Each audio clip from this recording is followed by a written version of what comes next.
You're listening to Theater in College Hoops. I am Subi. Alongside me, Taylor Dammel. We are brought to you by Belly Up Media. Go download, subscribe, rate, and review us on whichever device it is that you use. Your college hooper of the day is Deuce Bello. Yeah, Deuce Bello. He was a college basketball player, started his career at Baylor in the Big 12. Then he moseyed on over to the SEC, played at Missouri, and finished his collegiate career at Eastern Tennessee State. Now, his career spanned from 2011 to 2016. The reason I say that is because nowadays we see players spanning three different conferences over the course of their career. It's not wildly surprising, not that shocking. But Deuce Bello, first of all, great name. But second of all, pretty solid player, impactful guy, played on a couple of good teams in Baylor and Mizzou. Finished his career at Etsu, but this was pre-transfer portal, pre-movement as we see it today, and spanning three different conferences is almost like a badge of honor at that point. He's a pioneer, I suppose. So Deuce Bello, he is your college hooper of the day. Check out the website at theaterincollegehoops.com and make sure to follow me at CBB Theater to find out where the theat is. You should also follow Taylor at Taylor Dammel. Let's open the curtains. Taylor, welcome back. We got another great episode, another great week. We'll recap what happened over the weekend. Obviously, Saturday was a lovely, lovely slate. But first, it is Super Bowl week. And more importantly, perhaps, especially to you and as a former Phoenician, it is Waste Management Open Week, my friend. And you were in the building, your daughter's first exposure to waste management. How excited are you? I know this is probably your favorite week of the year in the Valley. Yep. I can safely say that my daughter had a much more sober experience at her first day of the Phoenix Open, which was a Monday practice round. So it's a very different experience than the a couple other days that I'll go this week. You know, Sue, there comes a point in every person's life where they realize that they must at least gain one more ounce of maturity than they had the previous year. Certainly having a 5-month-old with the Phoenix Open being in town is a different experience or different plan for the week than maybe in years past. So I'd say it's safe to say that I'm not going to be there at 6 a.m. like 3 days this week. I will be there twice for various different with folks, different stuff for real estate purposes. But yeah, definitely not going to be the exact same experience as maybe we have had in the past. Let's put it that way. That being said, that doesn't make it any less exciting for me, of course. You'll be up, though, at 6 a.m. most likely, right? You just won't be Yeah. pounding bloodies and going in an Well, Uber, yeah.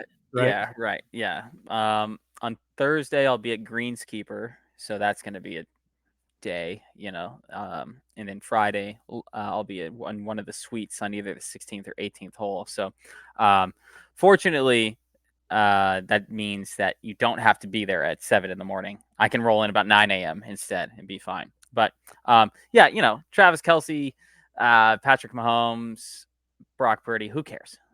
That's what Right. This is my Super Bowl this week. Okay. And last year, of course, the Super Bowl was here in Phoenix. And Phoenix Open always overlaps with that at the same time. So that was quite the spectacle. Would imagine it will be literally just 1/4 of a notch turned down compared to last year, this year, which means it's going to be 125 miles an hour rather than 140 miles an hour, type of deal. But everything was looking crisp out there. It is funny to see the place with only like 30, 40,000 people there on a Monday practice round rather than the 225 to 250,000 people there on a Friday and Saturday. But yeah, man, we miss you out here. I think the TPC Scottsdale misses you out here for the Phoenix Open. It's looking crisp for sure. You obviously sent me a photo of when you were out there earlier today. But I have to say, right, as a non-golf guy, I'm not a golf guy. I'm not even one to catch a few holes on Masters Sunday. And that's not me bashing golf people, right? People like what they like, and I get it. It's obviously a popular draw. But as a non-golf guy, I have to stress that you need to make it out there. If you're listening to this, you need to make it out to the Phoenix Open once in your life, especially if you're in the mid-20s. Look, you can enjoy it at any age for sure. But if you are a young professional, right, 20 to 30 years old, and you want to go out to the Waste Management Open, I would take it a step further and make sure you wake up, do your due diligence, uh, be responsible, and end up at 16, because it is absolutely worth it. The energy, the crowd, it's everything that you see on TV. It exceeds expectations, and that wake up call is probably going to be rough. We always say this. I would advise you to not go out Friday night so that you save your energy for Saturday morning. But it's going to end up being worth it. Like, you're sitting around, you're a bit idle for a couple hours or so, might be a little chilly, but once the golfers start to come through and the vendors start to come through, you're going to be set. And it is really, really a terrific event. And if you're older, and Taylor, you can keep me honest here. I personally wouldn't try and walk around hole to hole unless that's what you're into. I Right. would do my best to try and find some sort of suite or a tent or seats where you don't have to walk around, because what you're going to end up doing is being stranded in lines waiting for like one beer, and it's just not worth it. But on the whole, as a non-golf guy, I cannot I cannot promote this event enough. The Waste Management Open is so much damn fun. And it's always so funny to me, Taylor. Like, I feel like before every Cowboys game, we see them opening the door and people sprinting. I'm Oh like, yeah. I don't know why you're sprinting to see Dak Prescott throw like 4 interceptions, despite the fact that he actually was pretty good this past year. But he threw something like that against the Packers. Let me digress. They have some sort of running of the bulls opening in the Phoenix with the Phoenix Open, and it is a lot of fun. So I can't stress it enough. Get yourself out there if you have the opportunity.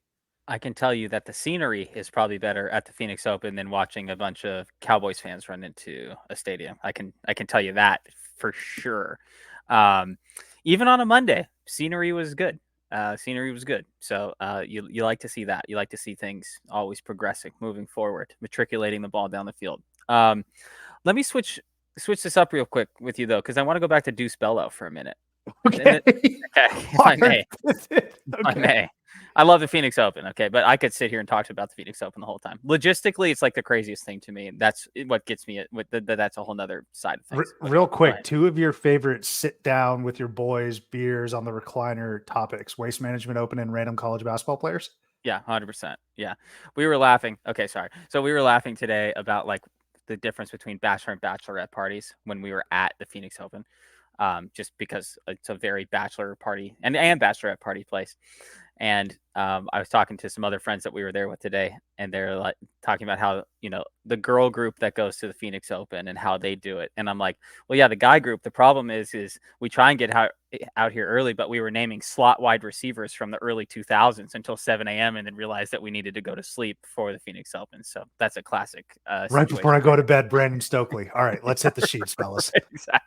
Exactly. So Rashid Shaheed is going to be such a good one in 20 years that we'll have to bring up. Mhm. But yes, Deuce Bello for 1 second, if I may, 1 second. Okay, I just want to read to you the roster of the 2 years, because Deuce Bello had an awesome high school mixtape. If anyone, I mean, that was kind of like prime high school mixtape time too. 2011, I think his freshman year was. I'm going to read to you what the roster is, okay, Sue, and I'm going to put you on the spot, and you're going to Ooh, tell me what Baylor's record in the Big 12 was that year. Okay, you ready for this? sure. Okay, this roster of Baylor's had Pierre Jackson, Corey Jefferson, Isaiah Austin, Brady Heslip, Rico Gathers, Torian Prince, Deuce Bello, and LJ Rose. That's like 5 NBA players and like an NFL player too. How many? What Yeah, was that's right. Speaking of Cowboys, what was their record in the Big 12 that year? how many total games? 18. Mm, I don't know, I'll say like there's a reason you're asking me this question based off of the names that you just gave me. Mm-hmm. So I will say 8 and 10, Yeah, 9-9. 9 and 9. And Bit then disappointing. that next year they added Ish Wainwright to that roster and went 9-9. That's like 6 NBA players on that team to go 9-9. Luckily, Baylor won that national championship because Scott Drew, for a while, you could have been like, dude, what are we doing here with all this talent? Well, him and Jay Wright had a pretty similar trajectory. I don't know if Jay Wright had some of those years. I'm sure he did, where they weren't that great in the Big East, but there were always teams with talent and potential for good runs. And I think this speaks volumes to sticking with your guy and being patient, because what ended up happening, Jay Wright basically created the gold standard, the last gold standard as we know it, a dynasty in college basketball. Scott Drew now has a national title under his belt, and probably the greatest rebuild in college basketball history, potentially sports history. And also now Baylor is a top 4 seed for the most part, year in and year out. Right? They're always hovering around that. They're one of the 16 best teams in the country entering March every single year. So that is funny. I mean, it's weird, right? Like, I'm sure coaches say, I don't know what it takes to click, but once it does click, we're going to be nasty. And I don't foresee Baylor going 9-9 in conference for a while. Like, what are they right now? I don't. What are they? What are they currently? Don't even know. I don't like. Are they on track to? And obviously, the Big 12 is amazing, but are they on track to finish 500 Well, in let me tell you. conference? I'll tell you right now, Sue. They are 5-3 in conference right now. So Okay. yes, yeah. I don't think they're going to lose. I don't think they're going to go 4-6 the rest of the way. If No, I were to probably like guess, a although 13-5 type of trajectory. they escaped by the hair on their chinny chin Mm. chin against our boys in from Ames. Shout out J.R. Blount. Tough one for the Clones, as they basically hit a game-winning 3, but it was just late, and there was a calamity of errors by the refs late in that game, not only in Waco but across the country, and it's been happening for the last few years. We're going to get into all of that, but Taylor, I want to talk a little bit about your reactions. Just open it up, generally speaking, from this past weekend of amazing games. Saturday, obviously the highlight, we had Houston, Kansas. We had Duke, Carolina. We had UConn, St. John's. We had Tennessee, Kentucky. Obviously, I mentioned Iowa State, Baylor. We had Utah State, San Diego State. Auburn, Ole Miss was a really good game. So I just want to start with this, your reactions, and more specifically, your winners and maybe losers from this past weekend. Well, I think the team I was most impressed with this weekend is not exactly the question you're asking, but at least close enough, is Tennessee. I was very impressed with Tennessee, and specifically, I mean, you and I are both and have been in agreement for years that Tennessee is, they just got to get over this hump, right? They've been so good for so long, despite the fact of what some Tennessee fans have said to us or me. We're actually pretty pro You. Tennessee. Yeah, but Yeah. we're pretty pro Tennessee for not Tennessee fans, right? Mm-hmm. Only in 2 games in the last 3 years have we not been pro Tennessee guys, right? But we always belabor the point and really beat this dead horse that they are so awful offensively. But Dalton Connect has changed all of that. So for a Tennessee team to put up 100 points is like seeing a panda in the wild type of deal. Like, that's just not something that is common. So I know Kentucky's not good defensively. I understand that. But to score 100 points in a college basketball game on the road in conference against the best school, not this year necessarily, but the best school in the conference, is a certainly notable thing. So for me, that was the biggest winner of the weekend, is if Tennessee can play like that.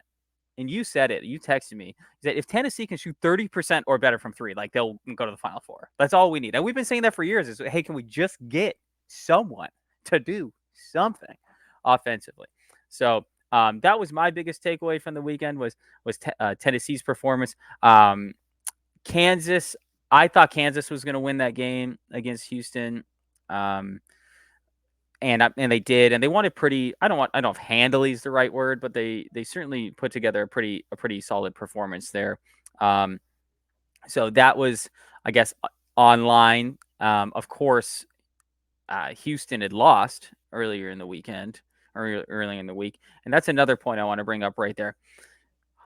The AP poll is really interesting this week, and I know that we don't give a shit about the AP poll or anything, but there's a number of teams that lost this week that seems like the writers just said, well, their performance on Saturday was good, so let's just forget that they lost this week, which was kind of interesting to me.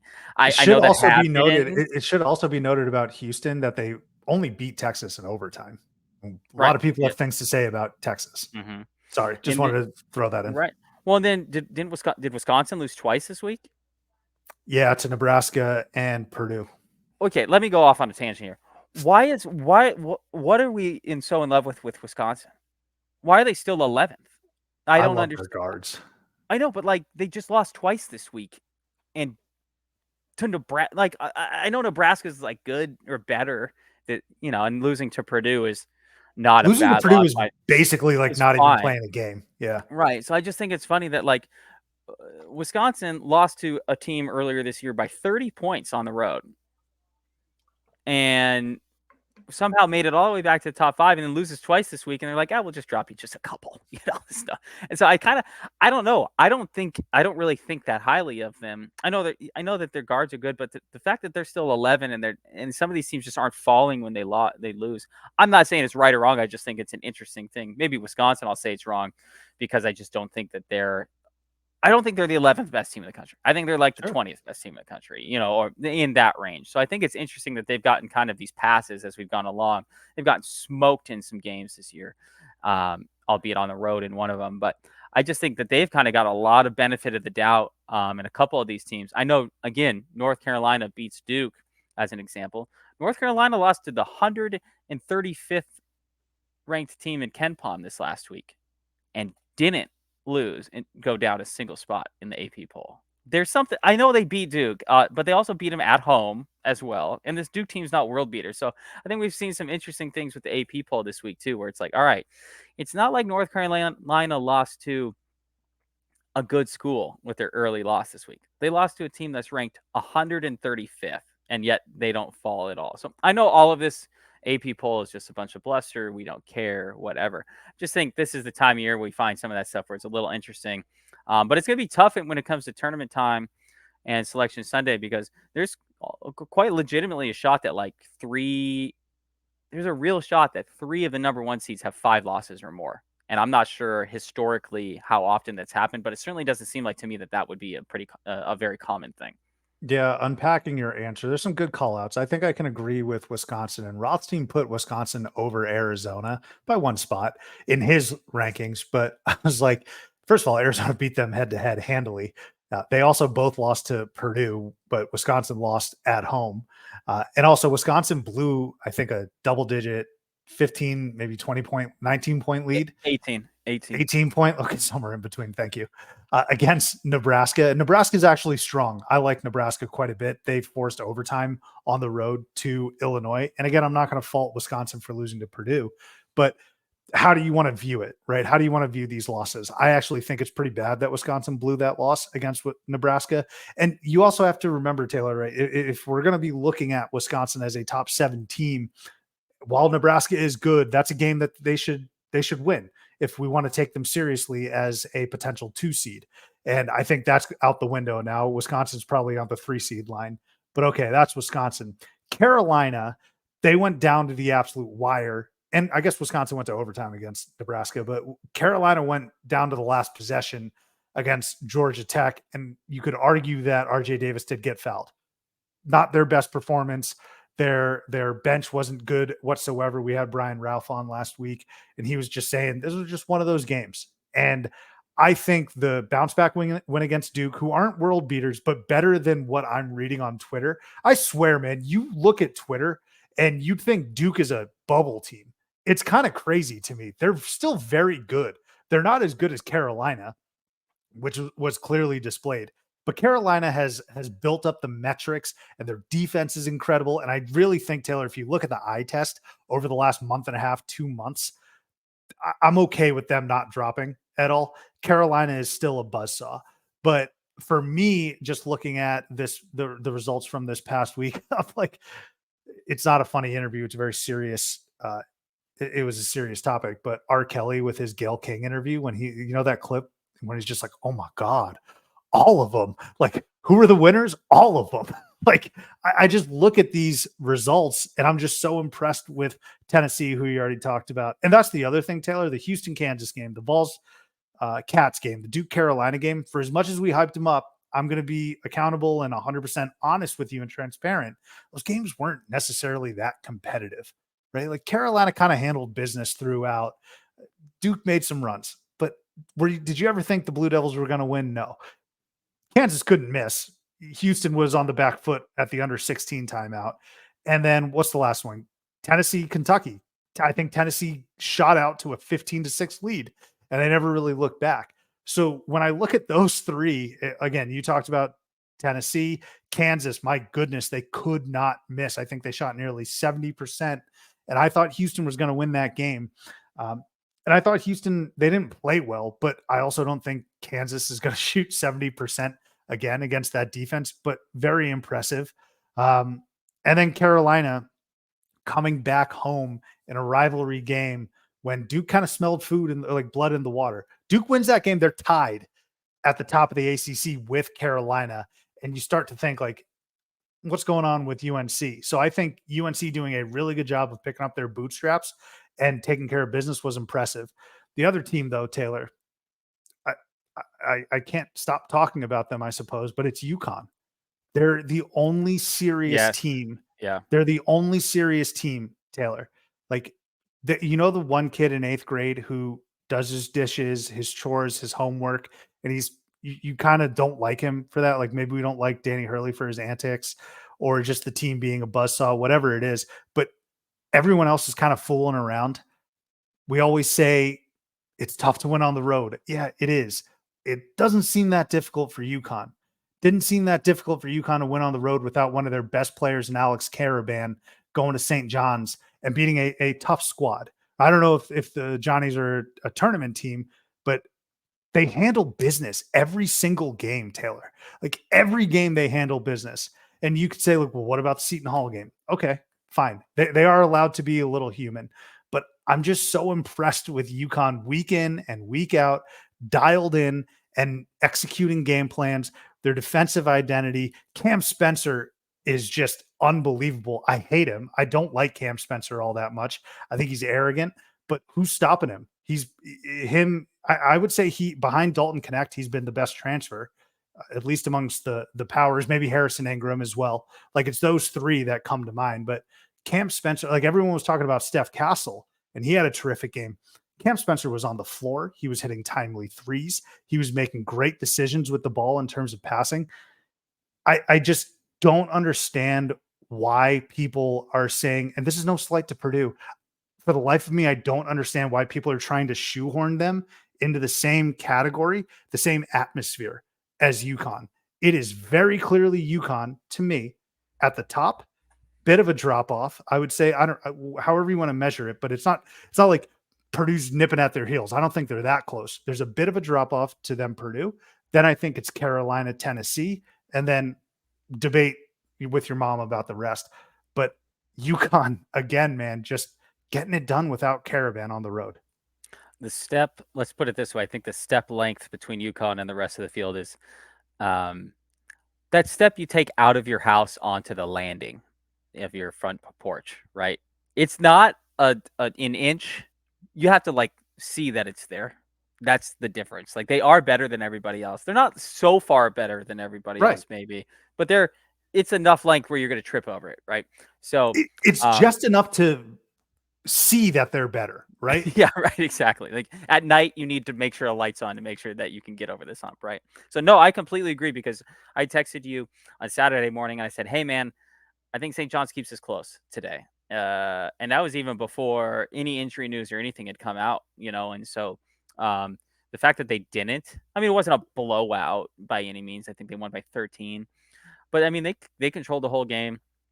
They're probably the only team in the country now at this point that you can say doesn't have a bad loss. Their losses are, I mean, at Seton Hall at the time was not a bad loss at all. And then there are other losses to Kansas, right? And that's it. I mean, even And look they at, yeah, beat UNC too. right. And I mean, you look at Purdue. Purdue lost Northwestern. I mean, that's a bad. They almost lost the other night to They almost who, lost to Wisconsin. yeah, But Northwestern again. Yeah, they went to is overtime that who it against was again? Northwestern at Yeah, home. was it But they Northwestern did again? lose. Yeah, I don't think that's that bad of a loss. I think Northwestern is a tourney team, but sure. like Nebraska's not that great of a loss. If Right. again, if you're gonna be like if you're gonna be in that combo, no. Yeah, you can't have that, right? I mean, North Carolina has losses to Villanova, which is a bad loss. I mean, Villanova Yes. just finally beat Providence, which also Providence. What are you doing?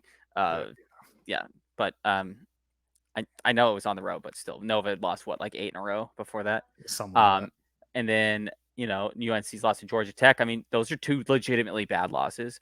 UConn, point being, UConn is the team that, like, okay, at Seton Hall and against Kansas, and those are their only two losses. Like, that's fine. I mean, they're going to walk at this point to the overall number one seed as long as they don't go through some crazy 3-game losing streak or something like that, which even they probably could survive that at this point, just given the fact that, again, they don't have a single bad loss. All these other teams have multiple bad losses. They could even have a bad loss or two in here, still win the conference and say, yeah, we're the overall number one seed in the tournament.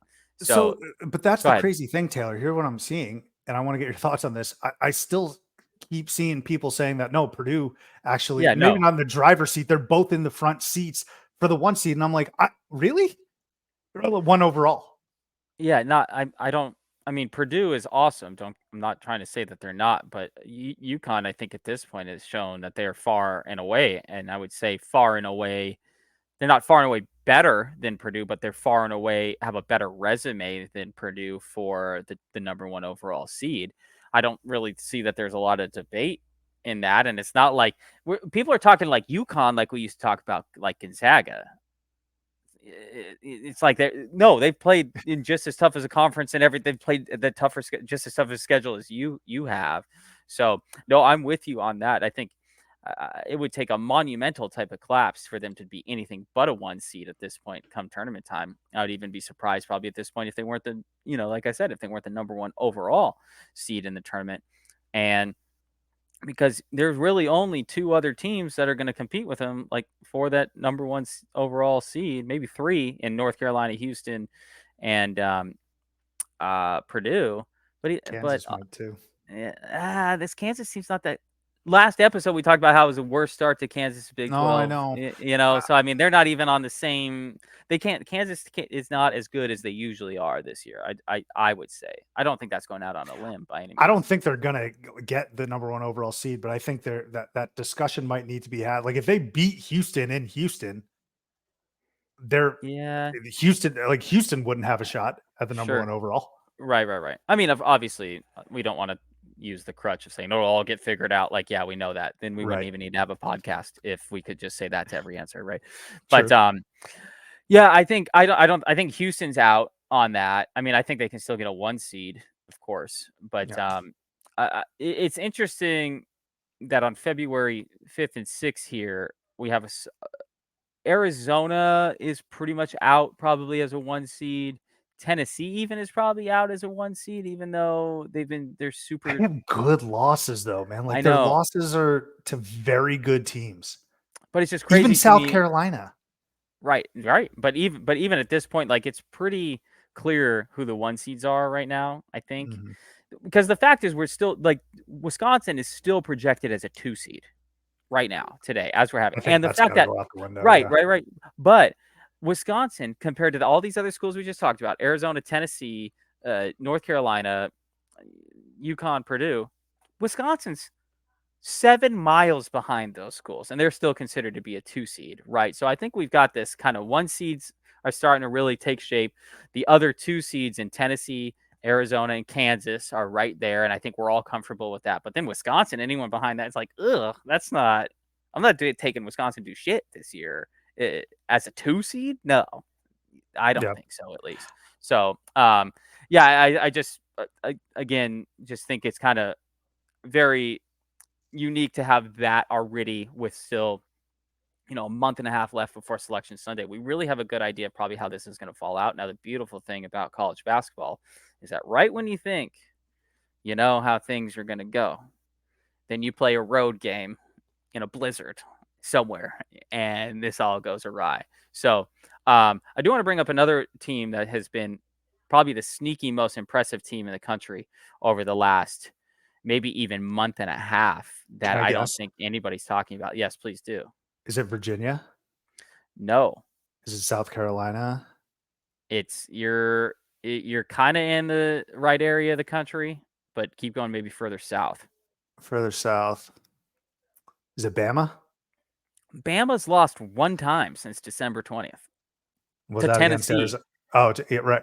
Yeah. Sorry, Their December last two 20th was losses there. are Yep. to Tennessee at Tennessee, and they got smoked. Just to be honest, but their last loss before that if you look at their losses, speaking of good losses, and we talked about this 2 months ago when they were going through this stretch. They had a brutal stretch where in 3 games in a row they had to play Purdue, at Creighton, and Arizona in Phoenix, and they lost all Mhm. 3 of those games. And I think people kind of wrote them off. But it's like, okay, so 2 of those teams are maybe a 1 seed, at worst a 1 and a 2 seed.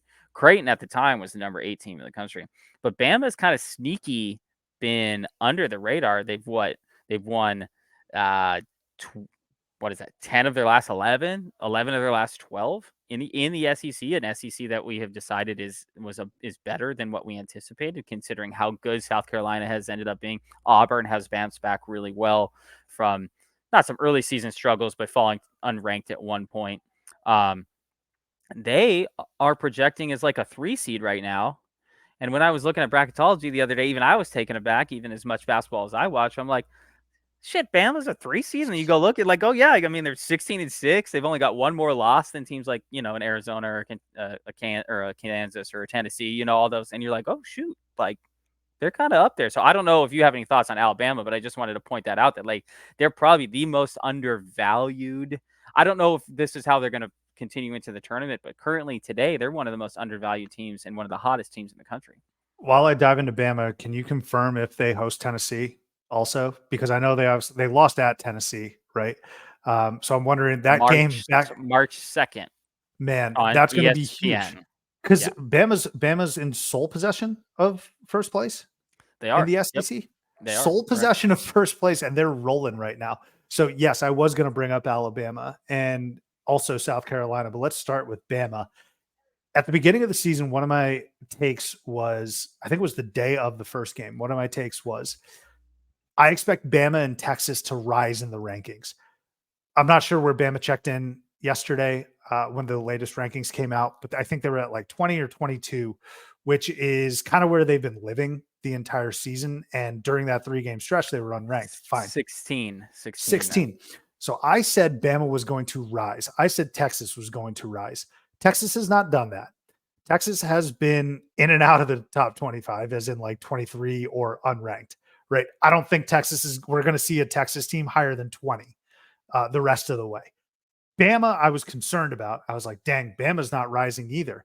I just needed a little bit more patience because they are absolutely hitting their stride. I don't want to necessarily say it's the right time or the perfect time because there's still a lot of season left. But man, they are going to keep rising up in these rankings. You see them at 16 now. Don't be surprised if we see them at 11 or 12. And contributing factors will be other teams losing. But Mark Sears is playing at an elite level. Nate Oates can coach without a doubt. Nate Oates is one hell of a ball coach. But I credit this to Mark Sears. I also credit this to Grant Nelson. I think it took a little bit of time for Grant to get acclimated with big time basketball coming over from North Dakota State. And I'm not saying North Dakota State isn't big time, but it took a little bit of time for Grant to get acclimated with the level of competition and the style of play that Bama's playing. I saw him in that Arizona game, and quite honestly, he was kind of dreadful. And now he is a key cog for them, and I think that's what they expected, and I expected. I think we named him one of the top transfers along with Dalton Connect. The thing with Connect, it's that it's clicked instantaneously, and he's kept that level of play to the point where I think he should be National Player of the Year, at worst 2 behind Zach Edey. But Mark Sears and Grant Nelson are just playing really, really good ball. And I think also, Taylor, we've been so enamored with Auburn's rise, and we love them, love Burgo, but no one was talking about Bama, and they beat Auburn, right? So I think this is coming at a very good time, maybe not the most optimal time, but I agree with you. Bama is going to continue to rise, and they're going to be a team where, if you look over the course of the season, those teams where you can point to, hey, just be patient, be a little patient, because you know what Nate Oates can do. He was a 1 seed last year. He's been to a Sweet 16. They got the talent. They got good players there at Alabama, and maybe they didn't play that well. And you're saying to yourself, well, if we want to be serious title contenders, if we want to be Final Four, Elite Eight guys, we got to beat teams like Purdue and Creighton and Arizona.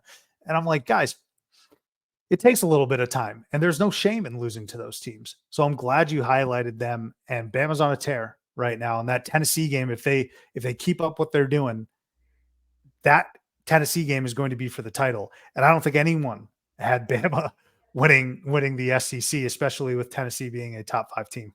Well, Alabama plays Auburn at Auburn this week. If they can get through that game, the rest of their schedule is pretty not easy. Is pretty conducive to further success. Let's call it until that Tennessee game, which yeah, like you said, could be for the title. So I want to ask you this question: if you had $10 to spend on a future, and your three teams that you could bet on were Marquette, Wisconsin, or Alabama, which one of those three teams would you take right now? Ooh. Marquette's kind of also flying under the radar, having bounced back. I think I'd take Alabama though. Okay. I think I'd go Marquette. I think I would Yeah, go and they've Marquette. definitely bounced back a little bit, but I mean the amount that Alabama is flying under the radar right now is crazy. Because at least Marquette has Tyler Kolek, who people know and know that he's very good and stuff. So there's at least been a little buzz that has kind of, even they had a couple bad losses a couple weeks ago, and you're right, they have bounced back from there. When did They they had a lose little those bit of games? they had a few hiccups a couple weeks ago. Yeah, they lost to They- Butler. I mean, they lost to yeah. Seton Hall at Seton Hall, which we've discussed wasn't the worst, is not the worst loss. But uh, they lost to Purdue, they lost to Wisconsin, lost to Providence, lost to Butler. But then since then, I don't know. I'm not sure I, if that I'm not sure if I'm still buying their run, because look at the teams they've beat on their current run. Nova I think twice. Nova Georgetown was one. sucks. St. Yeah, John's is a Georgetown. decent win. DePaul sucks. Georgetown sucks. Seton Hall at home, which is a fine win. Like, okay, so great. You essentially, your run has been beating the bottom half of the conference. So So I think that bet, I'm still taking Alabama. I think of those three. I think it's a good question, but I've seen what Marquette is at their ceiling, and that's beating Kansas, right? In True. True. Honolulu. I've seen like, the talk about Marquette in November and December, which is a long time ago. It's not necessarily how they're going to play in March, but their ceiling, in my eyes, is better than Bama's. I haven't seen Bama beat an elite team like Marquette has. And I think Marquette and I think Tyler Kolek's better than Mark Sears. Just straight. I think Oso Ighodaro is better Yeah, than sure. Grant Nelson. There's no disrespect to Bama, but I think Bama, they play in spurts. I don't know if and actually they just smacked Mississippi State. That was a comprehensive butt whooping. So I think for me, that was one of the first times I saw them not play in spurts and then just control from soup to nuts in a game. I think I need a little bit more consistency. I think Marquette's ceiling is just a little bit higher than Bama's, but you're right. Like the Tide are completely flying under the radar there, Taylor. I think it's also worth pointing out South Carolina, hug for you. They're back in the top 25, and they just are road warriors, man. They're a lot of fun to watch. And then Virginia, man. I've had some things to say about Virginia. I'm not saying they're going to go to the Elite Eight or anything like that, but they're winners of 6 straight. And they're vying at the top of the ACC. And there was a point in time, Taylor, where we thought Virginia's just straight up not going to make the NCAA tournament. They're back in the field for sure, unless the wheels fall off. But Virginia, I didn't think was capable of winning 6 straight with the way that their season had been going and how disjointed it really was. Reese Beekman has stepped up, and he's probably going to be an ACC first teamer, if not second teamer. He's had a tremendous career there for the Cavaliers. But quiet as it's kept, the Cavaliers are very hot as well. Yeah, I love, as a betting man, I love anytime Virginia is an underdog. I've always enjoyed. I don't know if the numbers back that up, but anytime I can get like a Virginia +5 like this last weekend, I'm like, oh yeah, the pace is going to be so slow. That 5 is really more like an 8, right? To a lot of teams, That's right? good. Right. And I'm like, literally, if they just hit like 6 threes, we're going to cover here, So, no, Virginia's been impressive. I wonder how, with going a little different direction here. I wonder with like the Terrence Shannon situation in Illinois, another team that is now already all moved all the way back up to number 10, I think. Yeah, they're back at 10. Yeah, they're 10. Uh, do you think that we're not talking about them nationally just because of that issue? And we don't need to dive into the issue by any means, but like, they did just beat Nebraska in like overtime this last week or this last Sunday, so it wasn't like a super impressive win. But they've moved all the way back up too, and they seem to be kind of off on their own without anybody talking about them either. Not many people are talking about them, but I think they've been around that 10 to 13 range the last couple Sure. weeks, and they're good, man. And I Or always the said this. last 5 years, pretty much. Yeah, yeah. Well, well, no, Except for in December, when Ao Desuma was there, sure they were like the number yeah, one seed. But yeah, right. yeah, they were. That's right. But or was it Tsuma or Kofi at the same time? Whatever. But the Kofi was point there for is, like ever, I feel like. But yeah, sorry, continue. no, you're good. The point is, though, I always lump them with Clemson the last few years in the sense that we get so hyped about them in November and December, and then they both kind of fold in January and February. Now, Clemson folds way harder, as in they don't make the NCAA tournament. Illinois will make the tournament, but then you just say to yourself, how potent can you be? They've had a good January. They haven't folded. They played Purdue tough on the road. I think this team is for real. I absolutely think Illinois could be an Elite Eight type of team. There's a handful of those in Illinois, man. Marcus Damask just fills it up. Shannon obviously back. Coleman Hawkins is so versatile defensively. I do think that maybe Illinois should be given a little bit more credit, but they're doing just fine. Like I wouldn't call them a sleeper team. I don't think you should view them as a sleeper team. I think a Sure. sleeper team to go deep is like an Iowa State, where people just kind of get their record lost in the Big 12 shuffle, but they're super elite defensively and they remind teams or they play like teams that have gone to Final Fours in years past. But a team like Illinois, they're just good. And they've proven me incorrect here in January. They are a really good team and they're going to keep winning ball games. Like it's not, I wouldn't be shocked if I found myself, and I got to look at matchups, if I found them going to the Sweet 16 or Elite Eight. This is a very good team. So I hate to just keep going at random here, but just, obviously thoughts on the weekend. So I'm going to go the other direction now as we talked about some of the teams that we were thinking positively about this weekend. Can you tell me why I should care about Kentucky at this point? Well, their offense is still really good, and I think they're very talented. But that's 2 straight home losses at Rupp, correct? And they've lost 3 of their last 4 overall. Yeah. Their ceiling is so high though. But And they're just kids. So as always. But I don't know, T, like there's better teams than Kentucky. I never bought them really as a top tier national title contender. yeah, they have 3 home losses this year. Remember they lost to UNC Wilmington at home earlier this year That's right. as well. I don't know. I just don't see it with them. A team. I just haven't. Every time I watch them, I just don't come away overly impressed with them. Especially as a team that was ranked 10 coming into this game this weekend, had an opportunity to really kind of set their season straight with Tennessee coming in there. As impressed as I was with Tennessee, I think I was equally unimpressed with allowing Tennessee to score 103 points, right? And I know they got guys over there, but Kentucky is a team that to me, I just don't see how they're going to put it together cohesively on the defensive end of the floor for the tournament. I don't see how that's going to come together. Maybe for a game or two, but I can't see them stringing 4 good defensive games together in a tournament to go anywhere any further in this tournament or far in the tournament, excuse me. So their defense won't allow them to do that. I agree with that.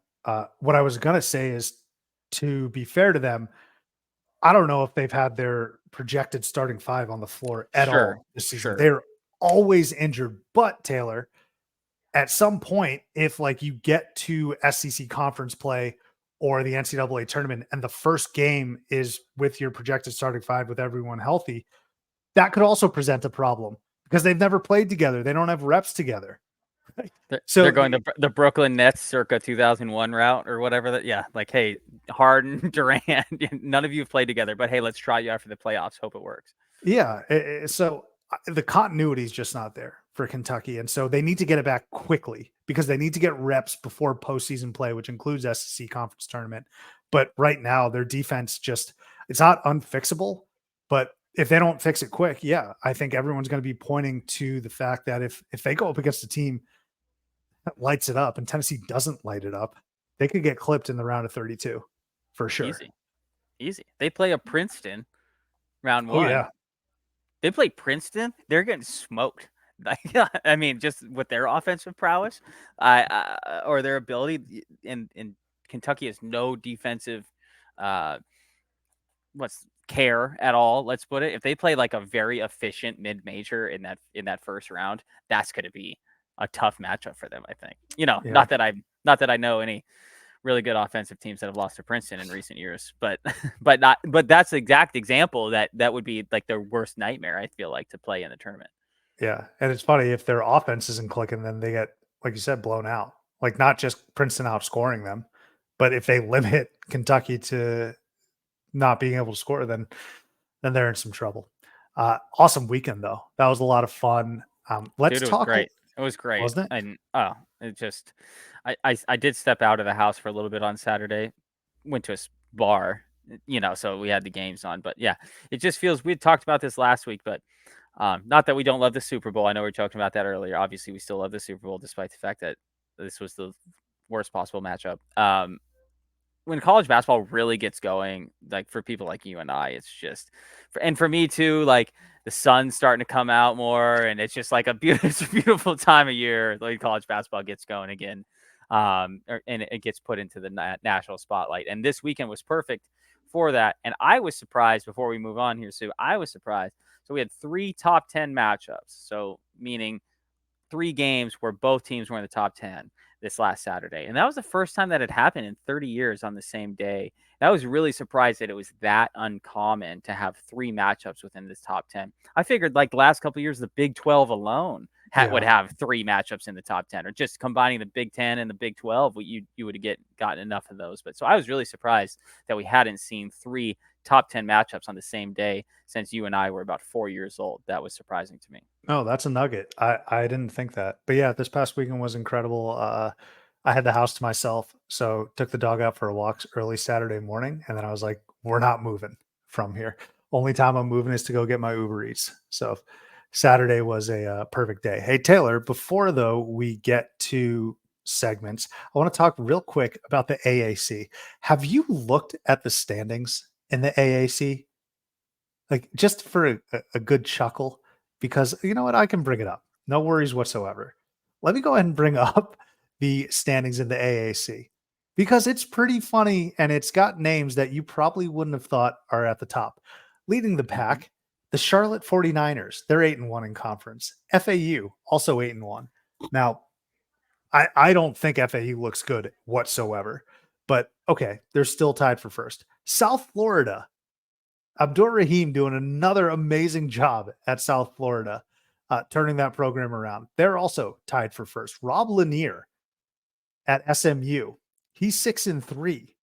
They're in second place. UAB, Andy Kennedy, he seems to be super consistent these days. Memphis, David Jones kind of saved their season against, I think it was Wichita State. Losers, just losers. Those Uh, guys. I mean, they're not as good as what they were when they were I ranked know. 10. Yeah. But Memphis is down there. I mean, this is all part of the reason why I'm saying, have you seen this? Because uh, don't get too alarmed, but Charlotte, South Florida, and SMU might be in the tournament. One of those 3 could be in the NCAA tournament. All right. And the reason I bring this up is because if FAU doesn't win the conference tournament, then these guys have as good a shot as any. And you know who actually might have an at large, Taylor? It's SMU. hmm Like they're SMU. like 45th in the net. Yeah. Like I did not think SMU would. If you really dive into it, you can see that SMU does have a shot at an at large if they continue to stack wins. And Rob Lanier, yes, if that name in basketball sounds familiar, he is the cousin of Bob Lanier. He's doing a tremendous job with the Mustangs. They picked up a huge win. I think it was against UAB the other night. And look at the Mustangs, man, for being second in the conference and still having a shot at going to the tournament with an at-large bid. Let's see what they do the rest of the season. Let's see what they do in the conference tournament. But I think everyone thought that this was FAU or Memphis. I picked Memphis to win this conference, and it was looking good for a minute. FAU hasn't looked good. Of course, in conference, they're squeezing out wins. They're still eight They're and one. such a weird team. They're still 8-1. That's what their record says. But man, did anyone think, and I want to bring attention to this, did anyone think Charlotte, South Florida, and SMU would all be battling for the regular season title? I certainly didn't. I would say there's an argument that 2 of the 3 best basketball programs in this conference are the 2 worst teams, and Memphis in the middle of the pack. I'm not saying the best teams this year. I'm just saying the best basketball schools as a general sense in the conference. Wichita State and Temple are both 1-8, and Charlotte and South Florida are leading the conference with FAU. Like that, I know that Wichita State had a run there. I know that this is just a little, I don't know if hyperbole is necessarily the right word here, but like the fact that Temple and Wichita State are the worst teams in the conference, and Charlotte and South Florida are the best, is kind of just goes to exactly to your point of how random this is. It's just funny. Like this is going to be. I want everyone. This is a PSA. I want everyone to start taking a look at all of the conference standings because that's going to give you a good idea of potential bid stealers and chaos in conference tournaments. Like the AAC, it may not sound like fun on the surface, but you already have 2 good teams in terms of talent as it relates to FAU and Memphis. And now you got these 3 teams, Charlotte, South Florida, and SMU, vying for a spot. That conference tournament is going to be a lot of fun. You could also do the same thing with some terrible conferences where the number 1 team in the conference right now is like 3 games below 500. So it's been amazing there in the AAC. How about how about Wichita State having 11 of their 12 wins at home this year? Did I see? Is Am I that true? reading that correctly? Hold on, I gotta go back Here, and I look at can this. I can no, I can bring this back up. I Am I didn't know reading that. that right? They're Yeah, or Tulsa. Excuse me, Tulsa has Tulsa. 12 wins and 11 of them are at home.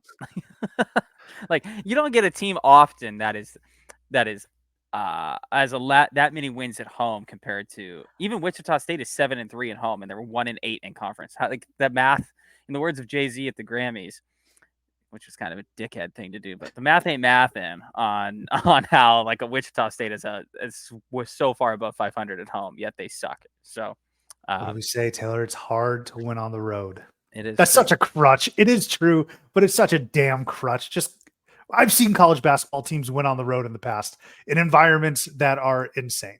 So Yeah, uh, yeah. let's go ahead and wrap this up though with some segments. Damel Dimes, if you don't mind. Last time you checked in, you hit 3 in a row. The 3-0 man to send you to 21, 15, and 3. And just to recap, you took Michigan State minus 11. I believe that was, oh, sorry, excuse me. Michigan State minus 11 against Michigan, Kansas minus 15 against Oklahoma State, real get right game, and Illinois minus 3 against Ohio State. What you got for us this week? And those all hit pretty easy. Those were not close at all. Let me just point that out as well. It was totally my fault that I was not available last week for last episode for Damel Dimes. I did go 2-1. We're not going to count that in the official standings here. Not Okay, recorded. It does not not count. I'm so recorded. sorry. Not recorded. So we're just going to keep going. But again, we haven't had a losing week in a long time. Long time. So Some let's saying you're like Bama going under the radar. When on will a run. people? We're on a run here, folks. So we're going to start with the old Maryland Terrapins here. We're going to take them -8 at home against Rutgers. Rutgers is the 3rd best defensive team efficiency wise in the country, and they are the 300th most efficient offensive team in the country. They're going up against a team that is the 6th most efficient defensive team in the country in Maryland. You combine the 300th ranked offense versus the 6th ranked defense. I think that we're going to go with Maryland on that one. So Maryland -8 there. Then we're going to take things over to 2 teams that we just talked about in some capacity, and that's North Carolina versus Clemson. I think North Carolina coming off that Georgia Tech loss, a big emotional win, Duke. I think that they're going to not have a hangover, but that's going to propel them to win by more than 8 against Clemson. Clemson on the road, we've talked about kind of a little bit imposters here sometimes in the second half of the season. And so we're going to go with North Carolina -8.5 on that one. And then we're going to take it to finish it off. We're going to go to I'm not sure this is a game that you would bet, Sue, but we're going to keep betting on the Cox here. Okay. We're going to go South Carolina over Ole Miss by 3.5. We think very highly of Ole Miss compared to just where they were before this season. But I think South Carolina is going to continue that run here at home. So we're going South Carolina -3.5. We are going with North Carolina -8, and we're going with Maryland, or North Carolina North Carolina's -8, my bad, and Maryland -8 as well. So hang on, Carolina -8 because I have it written down as Carolina -8.5. 8.5, excuse me, 8.5. Yep. All right. Let me just recap real quick. Maryland -8, Yeah, Carolina -8.5, There you South go. Carolina -3.5. There you go. Thank you. Appreciate We're gonna the keep support. the heat going. You got it, man. You got it. Look, you got family in the house. You got kids. I want to get you out of here because there's Oh, bigger you're fish to good. fry. You're good. What's not so mid that you took away this past week, Taylor? Well, it's probably the biggest not so mid story of the week, and that is Gonzaga sucks. Am I wrong? I don't think I'm Yeah, wrong. they're not as good as I don't think they suck. By their standards, I suppose they do. If I told you that a team was not projected to make the tournament, I don't It think could we'd be say they were average. good. No, Yeah, they're not but good.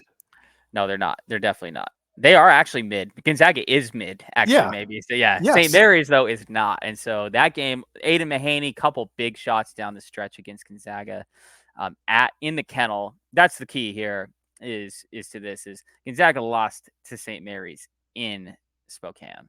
And we kind of talked about this coming down the line here for the last couple of weeks about how this was kind of going to be the line of demarcation, let's call it, for both of these team seasons. Gonzaga pretty much has to win their conference tournament to make the tournament. Yes. So last week, And Taylor, we said like, watch, it's still feasible. Do you still think it's feasible for the it's Bulldogs? totally still feasible. Still, Yes. okay. Yeah, of course. Because I mean, they lost by 3 or whatever at home, or single digits, right? Yeah. But pretty awesome for St. Mary's, I think. They did have a couple struggle games where like, are they going to be as good as we thought? They were could awful be. in the beginning of the year. Yeah, right. And that win was just for a guy like Randy Bennett was probably as cathartic, let's call it, as a win as you possibly could have. Sneaky, hate to say this, but I'm going to. Had this conversation with friend of the program, Colton Groudon, this weekend. And he's like, well, wait a second. Because my buddy Colton is a high school basketball coach. So he doesn't have 100% amount of time to watch every single college game that's going on, right? And he's like, so, man, he's like, I hadn't looked at Gonzaga's roster this year. There's like no international players on this roster. And this was during Arizona's game night before last. And he's like, man, what has Arizona got? 50% international players? I'm like, yeah, man, don't look now. I'm not saying that Tommy Lloyd was the only guy driving the train there in Spokane, but like Arizona's pretty good, right? And Gonzaga straight up isn't. And I think that's just a really interesting storyline here right now. Is not to take. I'm not taking anything away from Mark Few and everything that he's accomplished there, because obviously this is just 1 year that they're not as good. The 1 year they're not in discussion for the top seed, right? And so this is not a trend, right? This is just a one-off thing. But I do find it very interesting that year 3 of Tommy Lloyd being out of Gonzaga, that their international players are almost all gone. They almost have none. And that they're just straight up, like, they're not beating anybody in the tournament. They're not. Right, exactly. So, yeah, St. Mary's, not so mid. Really pray your hands to them, let's call it, for like, hey, they finally kind of got over the hump here. Now they just got to take it into port from here, and they'll win the West Coast Conference, make the tournament, and they're an at-large bid regardless of whether they win the tournament or not, in my opinion. So yeah, oh for sure. Yeah, I'm on board with that. So I get the international aspect of it, Taylor. I would just say, generally speaking, the talent level is just not up to snuff and what we're used to with Gonzaga, right? It's no disrespect to their current players, but there's not a Chet Holmgren on the team. And you'd probably just say, oh well, yeah, it's not every day you get a top 2 pick. Well, there's not a Drew Timme on the team who is Gonzaga all-time great. There's not a guy like Austin Day. There's not a guy like Matt Bolden. There's not a guy like Jalen Suggs. There's not a guy like Nigel Williams-Goss, a Shemek Karnowski, a Zach Collins, right? Who are some other Zags in the NBA? Like they put players in the NBA. yeah. No, these guys are not, like, the talent has dried up at Gonzaga. And they're a good example of like what revisionist history we often have to do from who we think is going to be a good transfer during the offseason to what the actual practice is within the season. Nemhard committed to transfer to Gonzaga while he was at his visit to Arizona. And Arizona fans were thinking that Nemhard was going to be our big guard transfer this year. And we were very disappointed to lose Nemhard to Gonzaga. Let me tell you what, I'm not trading Caleb Love one time out of 10 for Nemhard. Not one time. Not even Caleb in a Love's going to win fire, not Pac-12 Player of the nothing. Year. Like, yeah, right. Like nothing.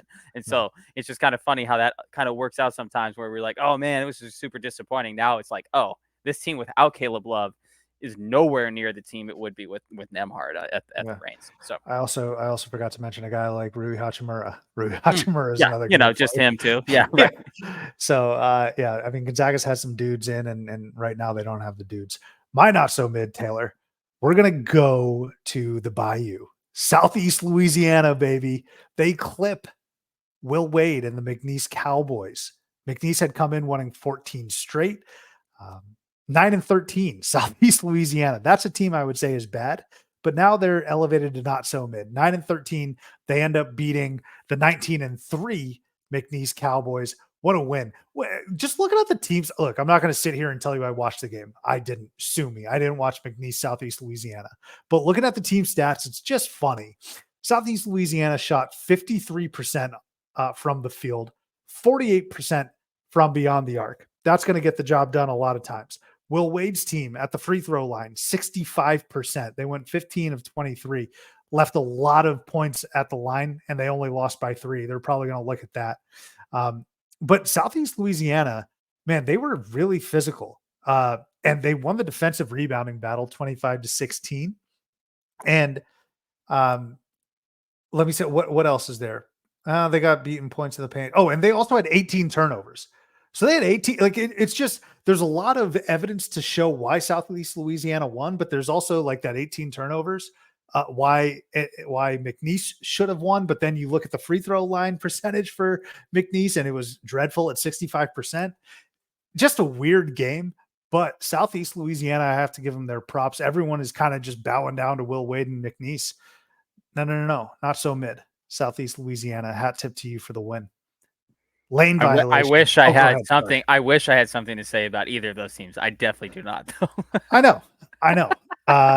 And that's why I want. That's the whole reason we have this, because I don't think a lot of people. You're not so mid so much better than my not so mid every week, because your stuff's actually like mid major. Mine's like, oh yeah, Gonzaga. Have you heard of them before? You know that mid major team that's been the 1 seed forever. Highlight the corners. Who you got for lane violation though? John Calipari skipping his radio show after losing to Tennessee. Come on, man. Like, I didn't know he did that. Like, I know that losses are tough to deal with, but you're like a 65-year-old adult man. Can you just do your radio show that you're kind of contractually obligated to do? So that's always an interesting or a disappointing thing to me when a coach like that goes, just not for me this week. It's like, come on, dude. It's a loss. Let's go ahead and be the professional that you're getting paid. He's making $12 million a year, highest paid basketball coach in the country, right? And it's like, okay, I think you can do your weekly radio show after a loss. Like, that's okay. You should be doing that. So that's my lane violation, is live up to the obligations that you've signed up for here, John Calipari. Be serious. Be adults, like UConn basketball. Although Danny Hurley's kind of a baby. But yeah, the Hurleys aren't the best example. That's true. UConn basketball as a whole, I suppose. But coaching, what's the word I'm looking for? Coaching immaturity has been a common theme this year. You know what's been another common theme, and it's my lane violation. The maddening behavior of the refs. Taylor, I can't do it, man. I will do it. I can do it, but I can't do it any more with the reviews. And the only solution is to get rid of the reviews, because it's too much of a crutch. If that's not a solution, give the review like a shot clock. You have 35 seconds to determine if a ball went out of bounds on this person, if a ball was tipped, if the foot was on the line, whatever. If you can't do a shot clock on that, or a review clock, Get rid of reviews because Taylor, it's a crutch, man. You got a daughter. How reliant is she on you? And I don't know, is she doing binkies yet? Or is Yeah. passies a thing? The Yes. bottle, whatever. How reliant is she on that? Because that is how freaking reliant refs are on reviews. In the what game was it? It was in the St. Mary's Gonzaga game. Ugh. This dude, I think it was Marshallonis, hits a like a three from Boise, right? Or Coeur d'Alene, whatever's kind of close to Spokane. Yeah, Coeur It's d'Alene will work. very clearly a three, Taylor. And Oh, the very. second it's very clearly a three, and it's pretty darn clear that he got it off before the shot clock. Dude, the ball goes through the net, and the ref, instead of like getting ready for whatever inbounds play is coming from Gonzaga, I don't even know if the ball had gone through the net yet. He has his hand up ready to say review, like to review that I think it was a three or that he got it off before the clock expired. And it's just so maddening, man. Like, you're gonna have to deal with this wasn't even that close, but you're gonna have to deal with somewhat close shots that, oh, was this?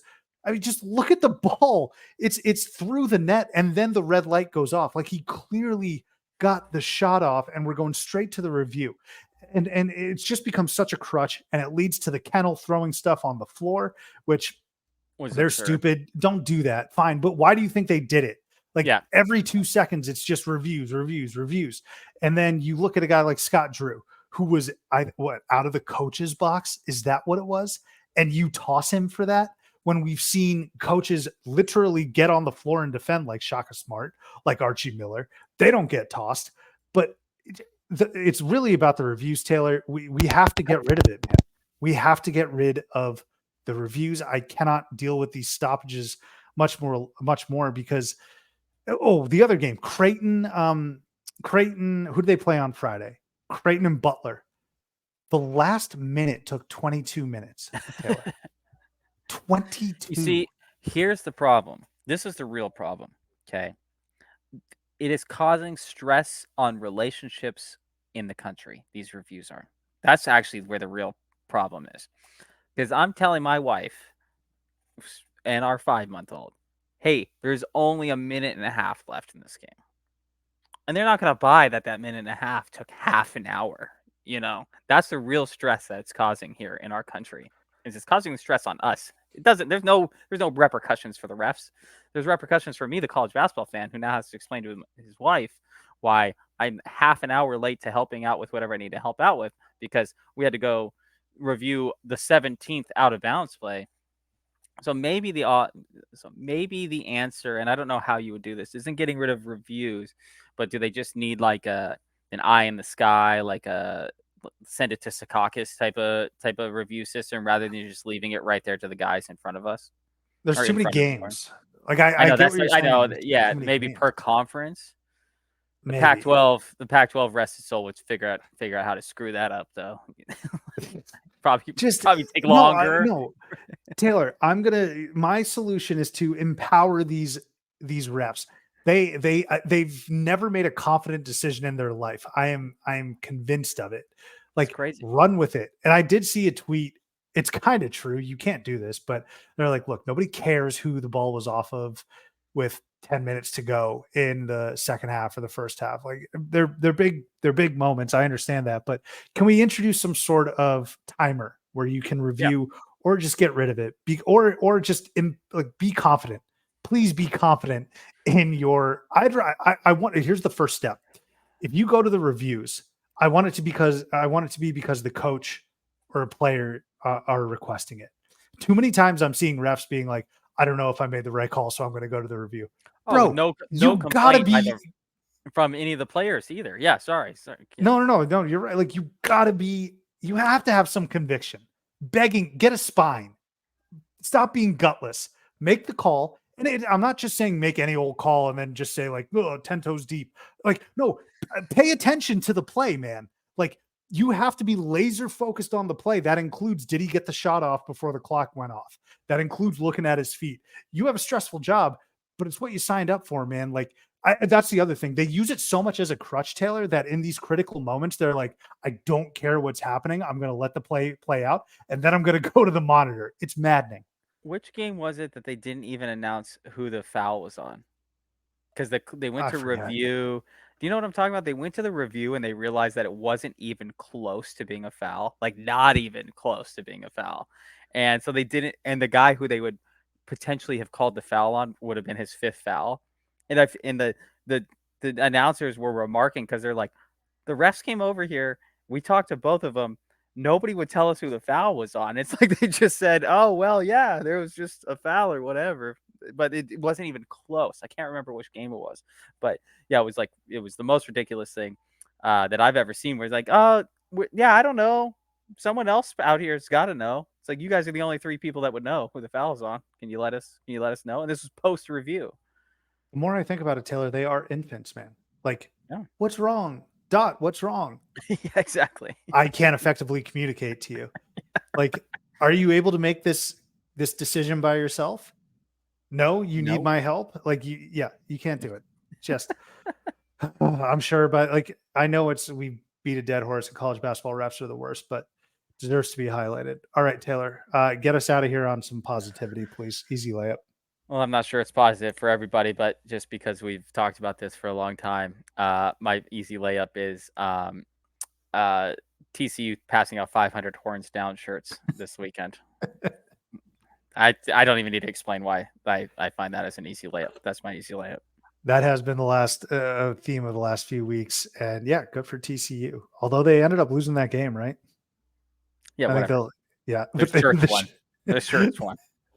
my easy layup is for Temple's Heisier Miller. I was actually watching the game the other day, and the announcer was highlighting his philanthropic work and his work outside of the basketball court, which I thought was really amazing. In July, I believe it was, of 23, he released a book called No Place Like Home. We have Unfinished Business, a compelling memoir written by Heisier Miller.